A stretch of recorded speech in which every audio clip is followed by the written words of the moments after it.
between the session view, there's one other view, and that's called the arrangement view.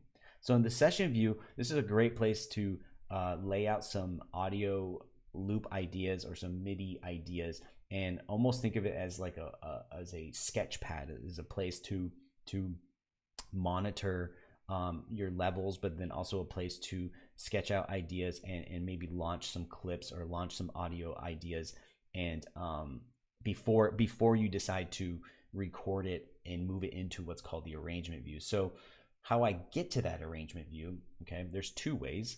The manual way is to come up here, and then if you look right here in the upper right hand side, you'll see this switch where I can toggle between these vertical 3 lines here and these horizontal lines here. Okay, so when I click on these horizontal lines, you're going to see that you can see these tracks up here, right? Audio 1, audio 2, MIDI 3, MIDI 4. But then when I click right here, you'll also see those tracks, but you're looking at it in a little bit of a different view.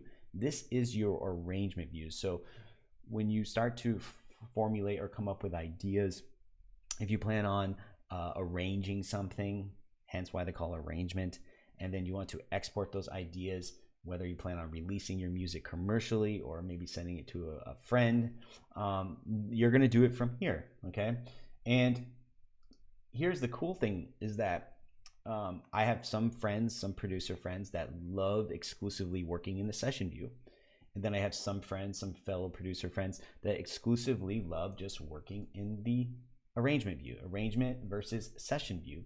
And is one better than the other? That's up for debate. I think they're both great, and I find myself personally using both for different reasons. And I think over time, if you are not sure which one you're going to gravitate more towards, over time, I think you will discover which view you like working in mostly. So this is the manual way to toggle between the arrangement view and the session view.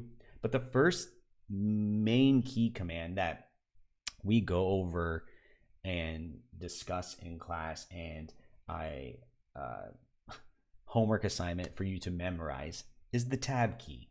Okay, you'll be using the tab key a lot. The tab key is literally just toggling between the session view and the arrangement view. All right.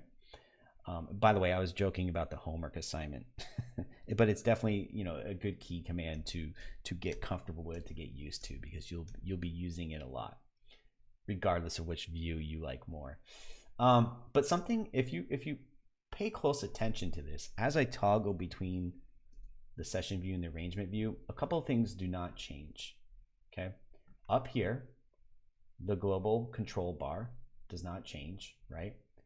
Over here, the browser area does not change.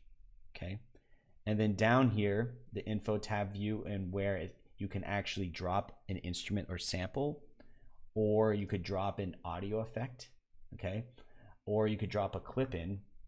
This view does not change as well. Okay, so it's important to note that, because there are going to be times where you're going to want to just be focusing in this area, and there's going to be times where you're going to be wanting to focus in this area, and there's going to be times where you're just going to exclusively be wanting to focus in this area. But these areas do not change. They are static, except that we can actually manually adjust these parameters over here. And in this area over here, this is what we call the browser area. And this is an important area where if I wanted to search a sound, okay, and there's another great key command that we like to teach in class, and that is Command F, because when you hit Command F, okay, on your keyboard, it allows you to search all results. So let's say I want to find a kick drum, okay. This will not only scan what's inside Ableton, what comes with Ableton, but it also will scan my entire hard drive. So if I click and type in kick, here's all these different available kicks that I have. Okay, yes, and there are a lot, because I definitely hoard way too many sounds. And it's probably not the most practical way to search for something, but it is helpful if maybe you're trying to search for something a little bit more unique. Like maybe I'll search for maybe some field recordings, like, I don't know, water sounds or something like that. Maybe it's a way to see like what I actually have for those types of sounds. Or if you want to do a test for yourself and see if you have certain sounds, it's a great way to do that.